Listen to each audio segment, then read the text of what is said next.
Hello, everybody. Welcome to the Pittsburgh Fringe Artist Spotlight Series. My name is Grant Knutson, and with my group Minion Productions, I help artists learn about and travel to fringe festivals all over North America.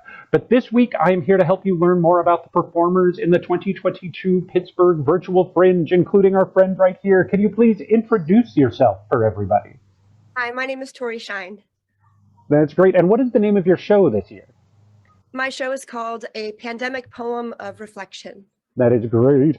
And I'm giving everybody a chance to do an elevator pitch of the show as if you were flying lines. I'm about to go see something else. And if you're really intriguing, you have like 20 to 30 seconds of my time to tell me what the show is, what it's about, and why I might want to go see it. So in those circumstances, what would you tell me?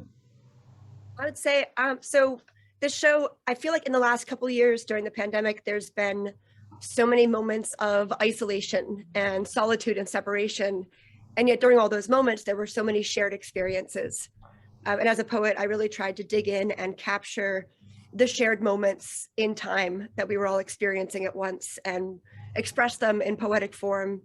And I also filmed it with an original video track in a very pandemic era-esque format. I filmed almost all of it in my own apartment with my computer, with my cell phone, with ring lights. It's all learned through online tutorials, also very pandemic era. It's really just a video trying to capture kind of all of the things that we shared through these moments of isolation. No, that's great. Thank you. And I don't mean to laugh at the idea for it. That sounds very intriguing. I hope that sounds like laughter in familiarity and solidarity for that. That as we're all trying to, not only are artists not always the best at tech, but especially fringy artists, so suddenly we all got to learn new things.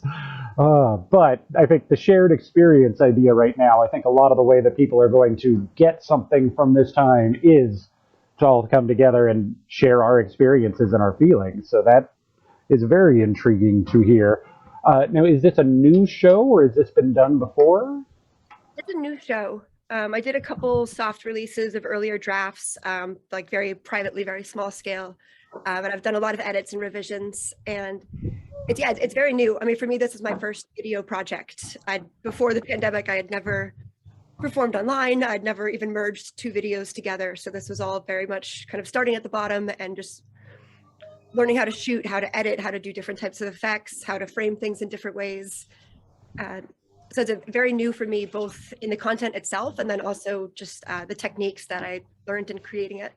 Oh, that's great. So what I like for the idea there is obviously you have a lot of experience on the content creation side, on the spoken word, the poetry side.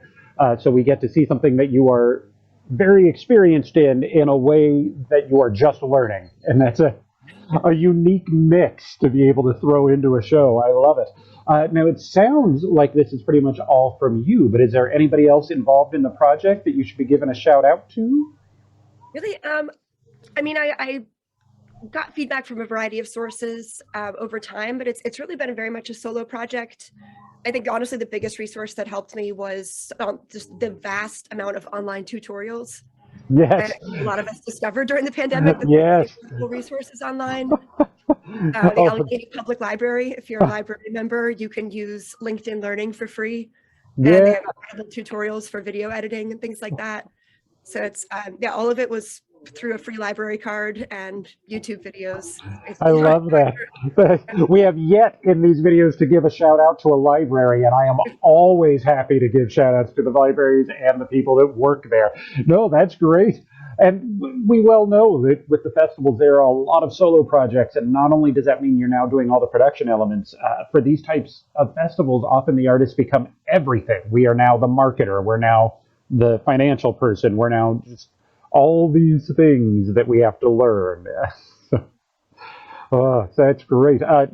Speaking of the fact, though, that, like we said, it's a festival, there's a big variety of different styles of shows in there. Is there anything else this year that you are particularly excited to catch?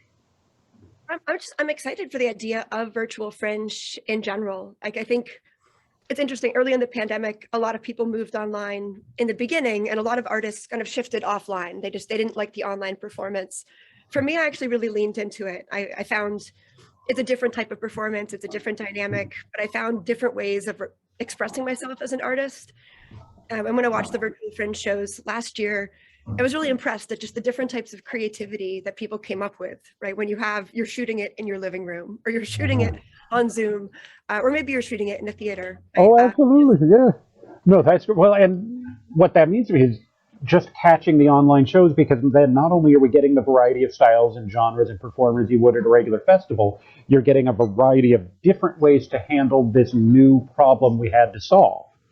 Yeah, no, that's so. On that note, everybody, please go to the Pittsburgh Fringe website. Look at all of the shows. Please catch Tori's show. Look at all the other shows you would like to catch. Come back here to see more interviews and meet the people behind the scenes. It's all happening April 8th to 10th. Thank you, everybody.